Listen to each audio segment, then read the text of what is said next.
right, hello everyone. My name is Francisco Aguilar, and I've gathered you all here to talk about something that we all do, that we'll probably do for the rest of our lives.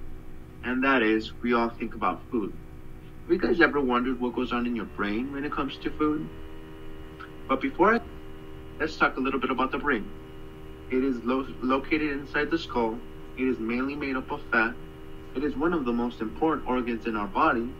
It instructs our body to do things, to run, to play, even to think. So how does the brain react to foods? Food hits different parts of the brain, like the memory spot, communicates with our emotional response, and it also gets help from other parts of our body, like the salivary glands start producing more saliva when you see a piece of candy or a cake. So now that you know a little bit about the brain, let's talk about the reactions of the brain when we think about chocolate. Now, who all loves chocolate? You? Because I certainly do. I love chocolate. Did you know, according to the video Food Delicious Science on Netflix, the average person eats about 10 pounds of chocolate every year. That makes it the world's most craved food. It also contains 25 different smell molecules. Now, the brain can take up so many molecules all at once, so it combines it into one single smell. Delicious smell. Do any of you know what the viscosity of food is? Yes? No? Basically, the viscosity of food is when it's dense. So, like the honey has a higher viscosity than water. The fat of chocolate has a higher viscosity, and it lights up the pleasure region in our brain. Sugar in that chocolate supercharges that effect. Our emotional response gets triggered, our reward spot gets triggered, and also our desire.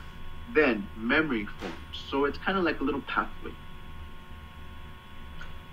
According to that video, the researchers think that it perhaps goes back to our very first meal, which was breast milk. Breast milk is the only natural source that has equal amounts of fat and sugar.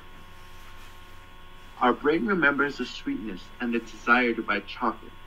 It learns a huge number of things. It even remembers to overcome disgust and pain, like eating chilies. Don't you hate when your mouth is on fire? Because I certainly do. But I grew up with all that, and I've learned to overcome that pain. The active ingredient in chili is capsaicin. One of our taste buds in our tongue is called the tryptophan. Capsaicin happens to fit perfectly in that taste bud, kind of like a key in a lock. So when that happens, the tryptophan sends a message to the brain, fooling it to think that the mouth is on fire. So the brain activates our fight or flight instinct. So we start sweating, our heart starts beating faster, our arteries dilate, etc., etc. The good thing is we have good hormones called endorphins, which lessen the sting. But when you guys ever find yourself in that situation, always turn to milk. Milk has a protein called casein. Casein is attracted to capsaicin in the chili, which is now in your mouth, which is now on fire. So when you're in that situation, turn to milk. According to psu.edu, researchers think that some people are born with pain resistance. As we know, some people tolerate more chili or more heat than others. Chilies turn on our fight or flight instinct, but there is something else that can potentially turn off all our senses, motor controls, and even breathe. That's alcohol. What is alcohol? The active ingredient in alcohol is ethanol. According to fueleconomy.gov, ethanol comes from many plants, including corn, sugarcane, grasses. It comes in many ways: alcoholic beverages, alcoholic whites, etc., etc. But we usually drink because what it does to our body. So, when alcohol gets into our blood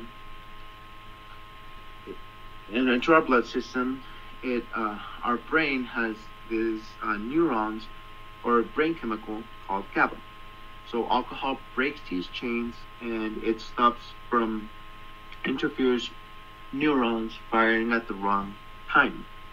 So, and little by little, it starts turning off areas in our brain. First, it stops, or it breaks the chain from our inhibitions, and then it goes on to motor, and then it goes on to memory, and then unfortunately breathing, and that's when it becomes fatal. So we have discussed a little bit about the chocolate, chili, coffee, and alcohol. So now you know a little bit about what goes on inside your brain. Thanks for watching.